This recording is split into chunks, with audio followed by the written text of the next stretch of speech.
In January 2018, a video titled "In Motion" was released to world. It showed the future of transportation. The Nikola One, a hydrogen-electric semi-truck, cruising effortlessly down a desert highway. To the investors watching, this was the Tesla killer. It was proof that the technology worked, that the hydrogen revolution was here, and that the internal combustion engine was dead.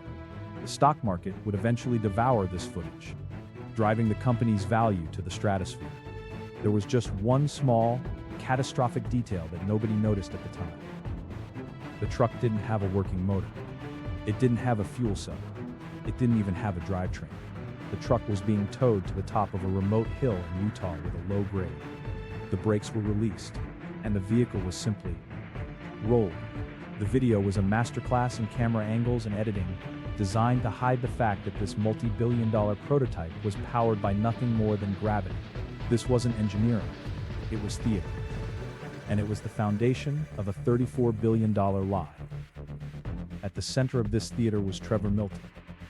He wasn't just a CEO, he was a salesman selling a vision of a clean energy ecosystem. He claimed Nikola was vertically integrated, controlling everything from the hydrogen production to the fuel cell design.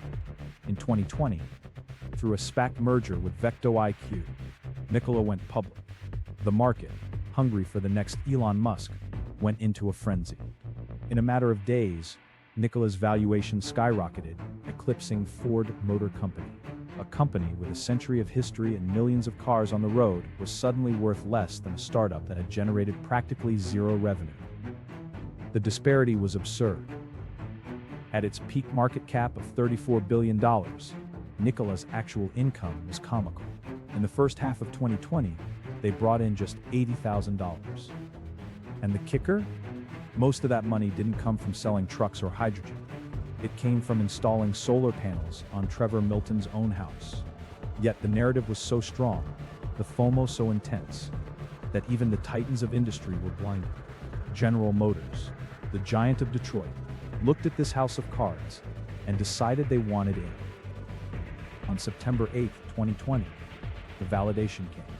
General Motors announced a strategic partnership, taking an 11% stake in Nikola valued at $2 billion. To the casual observer, this was the seal of approval.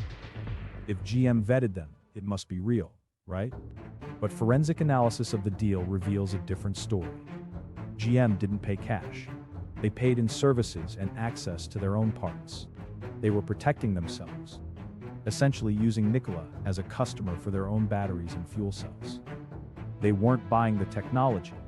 They were realizing that Nikola had no technology of its own. 2 days after the GM deal, the bomb dropped. Hindenburg Research published a report titled, Nikola: How to Parlay an Ocean of Lies into a Partnership with the Largest Auto OEM in America. It was a massacre.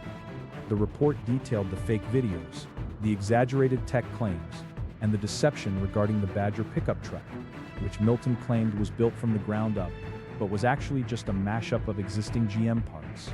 The illusion shattered. On September 20, 2020, facing investigations from the SEC and the Department of Justice, Trevor Milton resigned. The legal system moved slower than the stock market, but it eventually caught up. In October 2022, a federal jury found Milton guilty of securities fraud and wire fraud. The prosecution proved he had lied about nearly every aspect of the business to pump the stock price, trapping retail investors who lost their life savings while he cashed out millions. In December 2023, he was sentenced to 4 years in prison and ordered to pay $168 million in restitution. It seemed like the final chapter.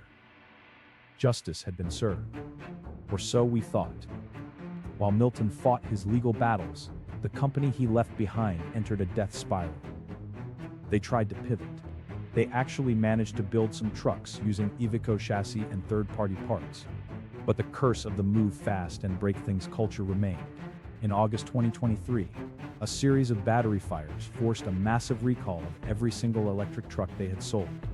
The company was bleeding cash, losing nearly $1 billion in 2024 alone. By the time we reached early 2025, the writing was on the wall. The money was gone. The reputation was ashes. On February 19, 2025, Nikola Corporation finally filed for Chapter 11 bankruptcy in Delaware. It was a humiliating end. A company once valued at $34 billion reported having less than $50 million in cash against billions in debt. The liquidation that followed in August 2025 was a fire sale. Over 100 brand new hydrogen trucks were auctioned off for just $51 million. Pennies on the dollar.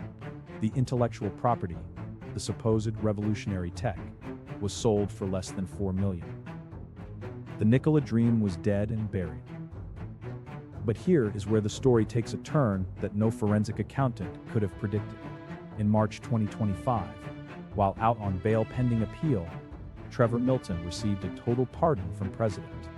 Records would later show that less than a month before the 2024 election, Milton and his wife had donated over $1.8 million to the campaign. The pardon didn't just keep him out of prison. It wiped away the $168 million restitution order. The investors got nothing. Milton kept everything. With his fortune intact and his criminal record expunged, Milton didn't hide in shame. He doubled down. In October 2025, he acquired Cyberjet Aircraft, a private jet manufacturer in Utah. He immediately applied the Nikola playbook to aviation. He is now on YouTube again, claiming his new jet, the SJ-36, is the fastest light jet ever developed, promising Mach 0.88 speeds. He calls his fraud conviction a conspiracy and frames himself as a martyr of innovation. The cycle has restarted. The case of Nikola Corporation is not just a story about a fake truck. It is a forensic autopsy of a broken financial system. It exposes how easily market mania can be weaponized by a charismatic storyteller. It shows how due diligence was abandoned by sophisticated players like GM in favor of a quick stock bump. And ultimately, it proves that in the modern era, consequences are optional if you have enough capital to buy your way out. As we stand here in 2026, the investors who believe the lie have lost everything. The technology that was promised remains a pipe dream.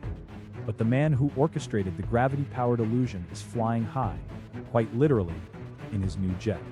The Nikola trucks may have rolled downhill, but it seems that for men like Trevor Milton, the only way is up. The question isn't if this will happen again. The question is, who is selling the next gravity-powered dream right now?